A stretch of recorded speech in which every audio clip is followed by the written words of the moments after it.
एक नौजवान अपनी पत्नी की जलती चिता के सामने बैठकर फूट फूट कर रो रहा था। कुछ दिनों पहले उसकी अपनी पत्नी से किसी बात पर बहस हो गई थी और उसने गुस्से में अपनी पत्नी को कुछ ऐसे शब्द बोल दिए थे जिसके बाद उसकी पत्नी ने आत्महत्या कर ली। बिलख बिलख कर रोते हुए वो एक ही बात बार बार दोहरा रहा था कि मुझे इस बात का कभी कोई एहसास नहीं था, कोई अंदाजा भी नहीं था कि मेरे शब्द किसी की जान ले सकते हैं। काश ये मुझे पहले पता होता कि मेरे शब्द किसी को कितना नुकसान पहुंचा सकते हैं, तो मैं अपनी जुबान पर हमेशा काबू रखता, उसे बांध कर रखता, हमेशा सोच समझकर उसका प्रयोग करता। लेकिन मैं नासमझ हूँ, मैं मूर्ख हूँ और मेरी मूर्खता के कारण तुमने अपनी जान दे दी। अब चंदन को अपने किए पर बहुत पछतावा हो रहा था।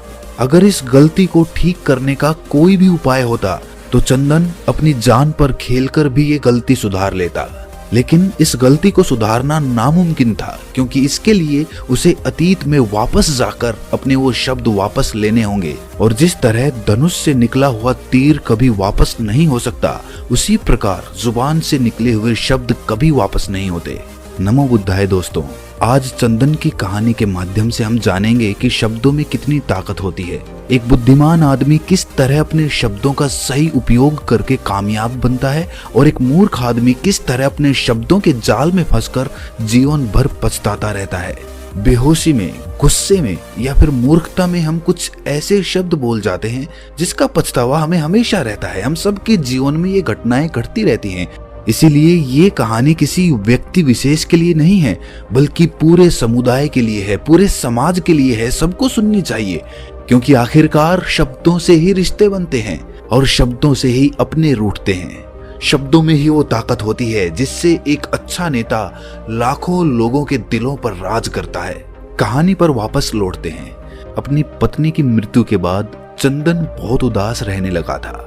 उसका किसी काम में मन नहीं लगता था। वो अपनी पत्नी की मौत का जिम्मेदार स्वयं को मानता था, इसीलिए उसकी खुद की भी जीने की इच्छा बिल्कुल खत्म हो चुकी थी। जब वो अपनी पत्नी की चिता के पास बैठा पश्चाताप कर रहा था, तभी वहां से एक सन्यासी अपने कुछ शिष्यों के साथ अपने आश्रम की तरफ जा रहे थे। जब उन्होंने किसी के रोने की आवाज सुनी तो वो उस आवाज की दिशा में आगे बढ़ने लगे। सन्यासी ने पाया कि रात के समय पूरा शमशान घाट खाली पड़ा हुआ था और वहीं पर एक चिता के सामने एक आदमी बैठकर बिलख बिलख कर रो रहा था।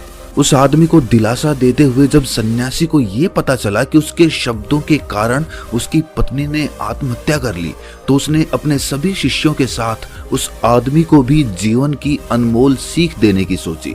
उस बौद्ध भिक्षु ने कहना शुरू किया कि हमारे शब्द दुनिया के सबसे ताकतवर हथियार होते हैं। हमारे शब्द बिना कोई खून खराबा किए किसी की भी जान ले सकते हैं और इसके विपरीत हमारे दुश्मन को हमारे शब्द हमारा सबसे अच्छा दोस्त भी बना सकते हैं। इसीलिए इंसान को अपने शब्द सोच समझकर चुनने चाहिए, क्योंकि अक्सर हम ये भूल जाते हैं कि हमारे शब्द दूसरों पर क्या प्रभाव डालेंगे। शब्दों के बारे में सबसे पहली बात जो जानने योग्य होती है वो ये है कि जो जितना कम बोलता है उसके शब्द उतने ही ज्यादा प्रभावशाली होते हैं, और जो जितना ज्यादा बोलता है लोग उसको उतना ही कम सुनना पसंद करते हैं। इसको ऐसे समझो कि बाजार में जो वस्तु ज्यादा मात्रा में उपलब्ध होती है लोग उसको उतना ही कम खरीदना चाहते हैं, तभी तो वो बाजार में ज्यादा उपलब्ध है। और वहीं पर जो वस्तु बाजार में कम मात्रा में उपलब्ध है लोग उसको उतना ही ज्यादा खरीदना चाहते हैं, उसकी डिमांड उतनी ही ज्यादा होती है। और यही बात हमारे शब्दों पर भी लागू होती है। हमने अपने आसपास ऐसे बहुत से लोगों को देखा होगा जो बेवजह हमेशा बोलते ही रहते हैं, लेकिन उनकी बातों को कोई गंभीरता से नहीं लेता। वो समाज में हास्य का पात्र बन जाते हैं। और वहीं पर जो लोग बहुत कम बोलते हैं लोग उसको सुनना चाहते हैं, उसकी सलाह लेना चाहते हैं, क्योंकि लोग समझते हैं कि वो बहुत बुद्धिमान है और वो बहुत सोच समझकर ही अपने निर्णय लेता है और तभी कुछ बोलता है। दूसरी सीख ये है कि अपने शब्दों को किसी का उपहास करने के लिए कभी भी इस्तेमाल मत करना। शीश महल में जब दुर्योधन धोखा खाकर गिर पड़ा था तब द्रौपदी की हंसी वहां पर छूट गई थी, और जिसके कारण दुर्योधन के मन में उसके प्रति कड़वाहट पैदा हो गई थी और उसी दिन उसने उससे बदला लेने का निश्चय कर लिया था। अनजाने में मजे लेने के लिए आप जब भी किसी का उपहास करते हैं, दूसरों के सामने उसकी हंसी उड़ाते हैं, तो आपके यही शब्द, आपकी यही प्रतिक्रियाएं उसको आपका सबसे बड़ा दुश्मन बना सकती है। और मौका आने पर ऐसा आदमी आपको धोखा भी देगा और आपसे अपनी हंसी का बदला लेने के लिए षड्यंत्र भी रचेगा। आपको ये जानकर आश्चर्य होगा कि एक बेटे और पिता के बीच दूरियां बनने का ये एक बड़ा कारण होता है। जब एक पिता बार बार अपने बेटे को नालायक बोलता है, अकेले में सलाह दे तो भी चले, लेकिन सबके सामने उसका उपहास उड़ाना, अपने बेटे को मूर्ख साबित करना, ये उस बेटे के मन में अपने पिता के प्रति ईर्ष्या का भाव पैदा कर देता है। अब वो बेटा अगर बुढ़ापे में अपने पिता की सेवा नहीं करे तो कोई आश्चर्य नहीं होना चाहिए, क्योंकि ईर्ष्या का बीज अपने बेटे के मन में खुद उस पिता ने भरा था। अब वो बीज बड़ा होकर पेड़ बन चुका है तो फल तो देगा ही। इसीलिए ये बात हमेशा याद रखने की होती है कि अपने बेटे की बुराई किसी दूसरे के सामने नहीं करनी है, वरना तो वो बेटा आपको अपना दुश्मन मानने लगेगा और पूरी जिंदगी बाप बेटे की यूं ही निकल जाती है, एक दूसरे को समझे बिना, एक दूसरे की भावनाएं जाने बिना। वो कभी खुलकर अपना प्यार एक दूसरे के लिए जाहिर ही नहीं कर पाते हैं। और सबसे ज्यादा ये चीज पिता और बेटे के बीच में देखने को मिलती है। इसीलिए अपने रिश्तों को अगर मजबूत करना है तो एक दूसरे की भावनाओं को समझना शुरू करो। एक खुशहाल पारिवारिक जीवन जीने के लिए ये जरूरी होता है कि हम अपने परिवार के सभी सदस्यों की भावनाएं समझते हैं, उनकी भावनाओं की कद्र करते हैं, ना कि उन भावनाओं की वजह से उनसे ईर्ष्या रखते हैं या फिर जलन रखते हैं। इसीलिए सतर्क रहें, सतर्कता पूर्वक, होश पूर्वक अपने शब्दों का चयन करिए। ऐसे शब्द कभी भी इस्तेमाल मत करिए जो दूसरे के मन को ठेस पहुंचाते हो, उसके मन को दुखी करते हो, क्योंकि दूसरों को दुख पहुंचाकर, उनकी परिस्थितियों का मजाक बनाकर आप कभी खुश नहीं रह सकते। अगर आज आप अच्छी परिस्थिति में हैं तो आपको कोई हक नहीं है कि आप दूसरे की कठिन परिस्थिति का मजाक बनाएं, क्योंकि समय की एक फितरत होती है, वो हमेशा बदलता रहता है। आज आपका अच्छा समय चल रहा है तो हो सकता है कि कल आपका समय बदल जाए, और बदलते समय में जब आपका कोई मजाक बनाएगा तो आपको कितना बुरा लगेगा। इसी प्रकार दूसरे लोगों को भी आपकी बातें चुभती हैं, लेकिन आपको उस बात का एहसास नहीं हो पाता है। दूसरे की कठिन परिस्थिति में ऐसे शब्दों का इस्तेमाल करिए जो उसे सहानुभूति प्रदान करे, उसे हिम्मत दे, उसे आगे बढ़ने का हौसला प्रदान करे, ना कि उसका उपहास बनाए, ना कि उसका मजाक बनाए। तीसरी बड़ी सीख जो शब्दों की ताकत के बारे में हमें ज्ञान देती है वो ये है कि मौन का अभ्यास करने से, चुप रहने का अभ्यास करने से ही हमें शब्दों की सही ताकत का अंदाजा लग पाता है। जब तक हम सिर्फ बोलते रहते हैं तब तक हमें शब्द व्यर्थ लगते हैं, और जब हम मौन रहने का अभ्यास करते हैं तब हमें शब्द मोती की तरह मालूम होते हैं।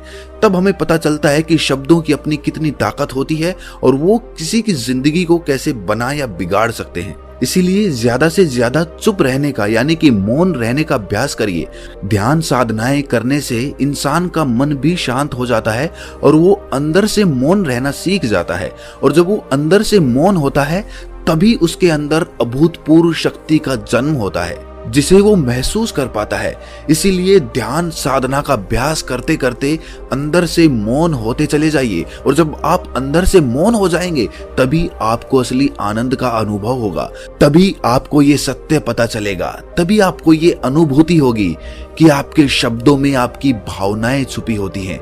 आपके मन में जो चल रहा होता है वो आपके शब्दों के माध्यम से बाहर आता है। किसी की भी मन की बात जानने के लिए सबसे आसान तरीका है कि उसके शब्दों में छुपी भावनाओं को समझे। हो सकता है ऊपर से कोई आदमी आपकी तारीफ कर रहा हो, लेकिन उसके मन में आपके प्रति घृणा भरी हो, तो वो बात आपको उसके शब्दों के बोलने के तरीके से, उसके चेहरे के हाव भाव से और उसकी भावनाओं से पता चल जाएंगी। अगर आप होश पूर्वक उसको देखेंगे, उसको सुनेंगे, उसको महसूस करने की कोशिश करेंगे तो साफ साफ आपको दिखने लगेगा कि ये आदमी झूठ बोल रहा है या फिर सच बोल रहा है, क्योंकि शब्दों के पीछे भावनाएं छुपी होती हैं। उन भावनाओं को पकड़ना सीखिए, उसके बाद आप जीवन में कभी धोखा नहीं खाएंगे।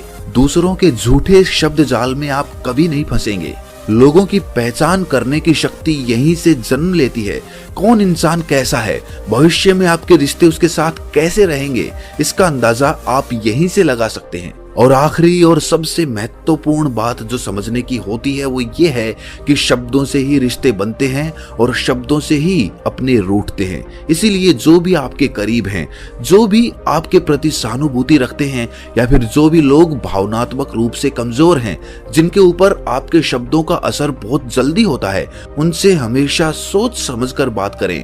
कोई भी उनसे ऐसी बात ना बोले जिनसे उनकी भावनाएं आहत हो जाएं। क्योंकि अगर आपके शब्दों के माध्यम से उनकी भावनाएं आहत होंगी तो आपके रिश्तों में कड़वाहट आएंगी, आपके घर में सुख शांति गायब हो जाएगी, हमेशा तनाव में रहने लगेंगे आप। जब अपने रूठ जाते हैं तो हम भी तनावग्रस्त हो जाते हैं। इसीलिए अपनों को हमेशा खुश रखिए, अच्छे शब्दों का इस्तेमाल करिए।